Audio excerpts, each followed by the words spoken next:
राहुल को अमेठी से भगाया, अब वायनाड से भी राहुल भागेंगे, एक दूसरे का बाल नोचेंगे चुनाव होने के बाद। कौन है इनका नेता? नेता का आज तक नाम ही नहीं और बना लिया महागठबंधन, लड़ रहे हैं चुनाव। ऐसा कहना है नरेंद्र मोदी जी का। प्रथम चरण का मतदान समाप्त हुआ, उन्होंने मतदाताओं को धन्यवाद दिया और टूट पड़े दूसरे चरण के मतदान कराने में रैलियां करने के लिए। दोस्तों, जो मतदान हुए हैं 102 सीटों पर हुए हैं। हम विशेष रूप से आज बात कर रहे हैं प्रधानमंत्री नरेंद्र मोदी की इस रैली पर जो नांदेड़ में कर रहे थे, और उन्होंने सवाल किया कौन है इस गठबंधन का नेता। उन्होंने मार्केटिंग करते हुए शौचालय की बात किया। करोड़ों महिलाओं को हमने शौचालय दिया जो बाहर जाती थी, खेतों में जाती थी, खुले में शौच करती थी। हम गरीबों वंचितों के हित में काम करते हैं तो वह लोग हमारी खिल्ली उड़ाते हैं, हमारा मजाक उड़ाते हैं। कांग्रेस दलित, मजदूर, गरीब, किसान इनका घोर विरोधी है और विकास में रोड़ा अटकाना इनका काम है। वह कह रहे हैं, आप बताइए ना, कौन अच्छा नागरिक कांग्रेस को वोट देगा? जी भरकर एनडीए को वोट दीजिए। दोस्तों, जो चुनाव हुए हैं 102 सीटों पर बात करना काफी मुश्किल काम है। हम विशेष रूप से उत्तर प्रदेश की उन 7 सीटों पर बात करने जा रहे हैं जहां कल मतदान संपन्न हो गया। पश्चिमी उत्तर प्रदेश में देखा जाए तो कई वर्गों की नाराजगी है। उस नाराजगी को सबसे अधिक अगर झेलना पड़ रहा है तो भारतीय जनता पार्टी को।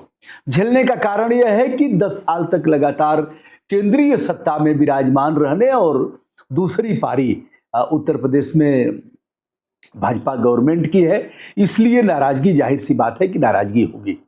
अभी राम जी नाराजगी झेल रहे हैं। राम जी का चुनाव अभी आने वाला है। राम जी के चुनाव से विप्राय अरुण गोविल का।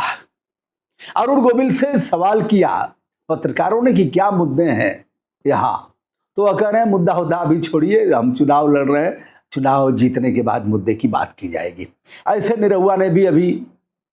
निरहुआ भी एक मामले में जो इलेक्शन कमीशन ऑफ इंडिया के पास भेजा गया और उस पर इंक्वायरी सेटअप कराई गई है। निरहुआ ने कहा कि योगी मोदी बच्चा पैदा किए हैं क्या?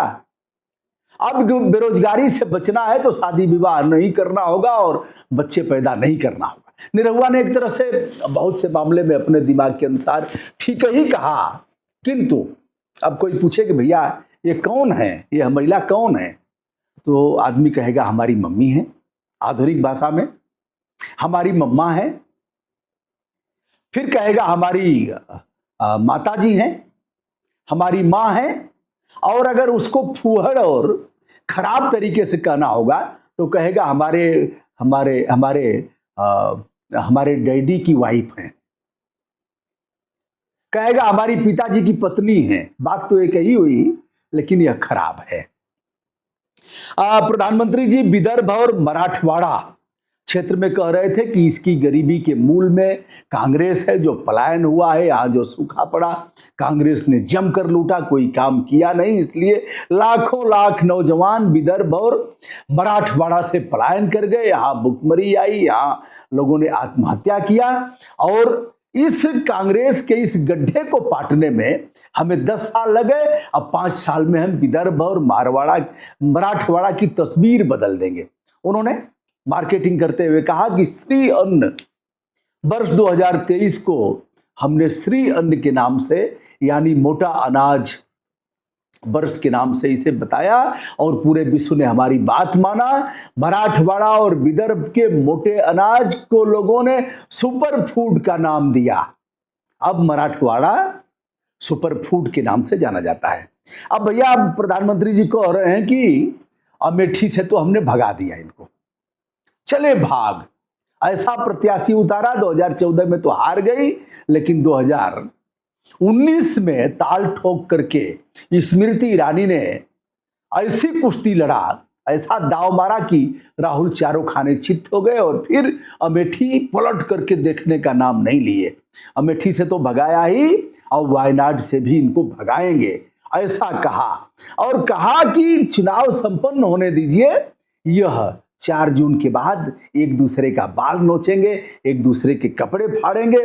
इधर राहुल गांधी ने कहा न भर्तियां ना रोजगार, ना भर्तियां ना रोजगार, और हर पेपर लीक, कुछ भी ठीक नहीं है क्योंकि देश का पीएम वीक है। कुछ भी नहीं है ठीक क्योंकि देश का पीएम है वीक, ऐसा कहा। और अग्निवीर पर कहा कि सबसे पहले अगर हम सत्ता में आते हैं तो पहला काम यह कि अग्निवीर की स्कीम को हम समाप्त करेंगे और अग्निवीर पूरी की पूरी तौर पर उसे हम खत्म कर देंगे क्योंकि यह देश के जवानों के लिए, देश की सेहत के लिए पूरी तौर पर घातक है। 7 वर्षों बाद पहली बार आप देख रहे हैं कि राहुल गांधी और अखिलेश यादव एक मंच पर एक ही हेलीकॉप्टर से रैली करते हुए नजर आ रहे हैं। जिन 8 लोकसभा सीटों पर हमने बात किया उसमें 60.25% मतदान हुआ। पहले की अपेक्षाकृत यदि देखा जाए तो 8% मतदान कम हुआ है। जब जब मतदान का प्रतिशत बढ़ा है तो इसका लाभ भारतीय जनता पार्टी को हुआ है, और अगर लाभ हुआ है तो इसकी हानि भी उसी को होगी, ऐसा जानकार लोगों का कहना है। प्रधानमंत्री जी ने कहा मतदान का रिकॉर्ड तोड़ दो, बूथ पर जाओ और रिकॉर्ड तोड़ दो। अब पीलीभीत, कैराना और मुजफ्फरनगर, यह देखा जाए तो भारतीय जनता पार्टी यहां से पिछले चुनाव में जीती थी। और अगर देखा जाए सहारनपुर, बिजनौर, नगीना और यह नगीना से बीएसपी चुनाव जीती थी। 2 सीटें समाजवादी पार्टी की झोली में जाती हैं, मुरादाबाद और रामपुर। इन 8 सीटों पर इस बार कड़ी टक्कर है। नाराज किसान भी हैं किसानों के सवाल को लेकर के, और नाराज देखा जाए तो ठाकुर बिरादरी के लोग भी अपनी नाराजगी भीतर से लेकर के और बंद कमरे से लेकर के सड़क तक उनकी नाराजगी देखी जा रही है।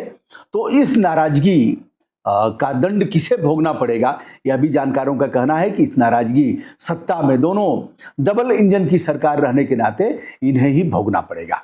जानकारों का यह भी कहना है कि लगभग 27-28% ऐसे लोगों को टिकट दिया गया है जो इनके नहीं थे, दूसरे दलों के लोगों को टिकट दे दिया गया है। फिलहाल अगले चरण का इंतजार करिए।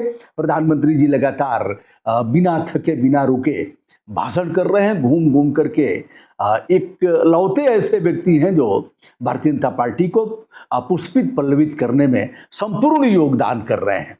क्या होगा यह तो समय बताएगा। फिलहाल 102 सीटों पर जो मतदान हुआ है, इसे अगर देखा जाए तो बहुत अच्छी स्थिति सत्तासीन दल की नहीं देखी जा रही है। दोस्तों, मैं हूं ब्रजभूषण दुबे। संपूर्ण विनम्रता के साथ हमारा प्रणाम स्वीकार करें।